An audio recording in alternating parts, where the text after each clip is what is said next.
guys, it's Sunny. I just want to double check and make sure that we're live. I think that we are. And so, if you haven't met me, my name is Sunny Brigham, and I do some business coaching with Rebecca's mentees. And I wanted to pop in here real quick today to talk about the three key mistakes that I see on about pages, so on website about pages. Next week, I will be talking quite a bit about websites, doing a Q&A with Rebecca's mentees about how to build a good quality website that converts. So today I just want to talk about three things that I see often as mistakes on about or meet Sunny or meet insert your name, whatever you have your about page titled. So the first one is talking about yourself in third person.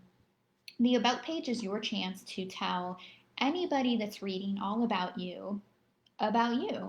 And so typing it out in third person makes it appear that somebody's writing it for you.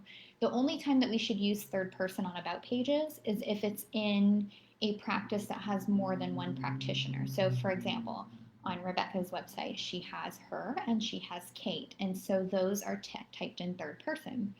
If it's a sole practice, if it's just you, yourself, and no one else, you should use the word I. I love to spend time with my dogs. I love helping others expand their educational horizon with nutrition, whatever it is that you want to put. But you should be using first person on your about page. So it's a super simple change that you can go and make if you've already done it. The second one that I see, hey Lynette, the second one that I see is it's kind of a very, what's the word I'm looking for? It's very, I don't know what the right word is. It's a little too professional sometimes is what I see. Again, this is your chance to tell them all about you. So tell them about you. Tell them what you like. Tell them what inspires you. Tell them about you and your family. What's your favorite thing to do? What's your favorite thing to eat? What your favorite meal is? What your favorite pastime is? You could even give them, these are my top 5 quirks. You can talk about your nutrition journey. What inspired you to become a nutritionist? Was it a personal health issue? Was it a family health issue? Was it just you are a deep-seated, or you have a deep-seated desire to help others? Whatever it is, just share. Share about you. Give them the opportunity to get to know you, to really feel like after they've read that about page, they have a pretty good idea of who you are as a person and what your character is like, because that's really important.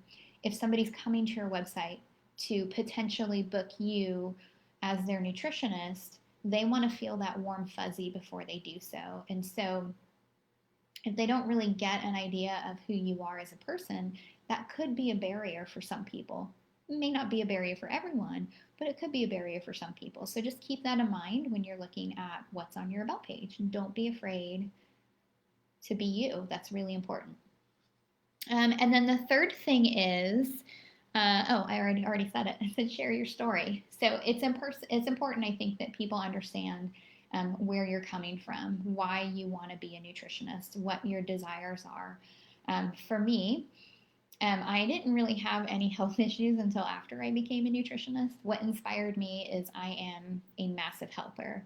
I love to help people, and that's what gives me a warm fuzzy.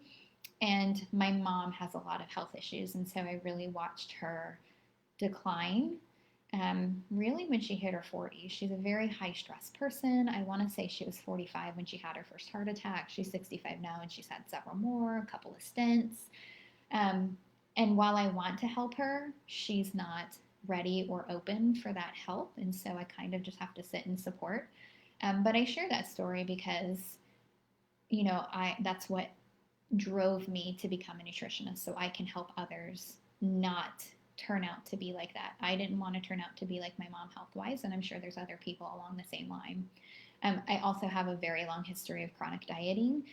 Growing up, hearing my mother talk poorly about other people's body shapes and sizes led me to always make sure that I did not become any of those body shapes or sizes that she talked about negatively. And so over my life, I think I have tried just about every diet anyone has ever tried ever. And I'm pretty certain I started dieting at like 12 or 13, which is insanely unhealthy. but those were major reasons that drove me to become a nutritionist. And so I always made sure that I shared that on my About page, because I think there are a lot of women that are chronic dieters, so that allowed me to connect with them in that manner. I think that there's plenty that also look at members of their family that have chronic health issues and think, I don't want to be that way. I want to live a long, healthy life and be able to play with my grandchildren when I'm 80 or 90 years old. Um, and so you never know what the power of your own story has for somebody else. And so these little things allow you to connect electronically or virtually with potential clients.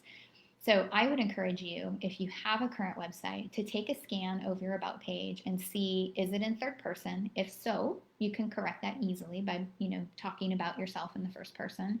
Do you share your story?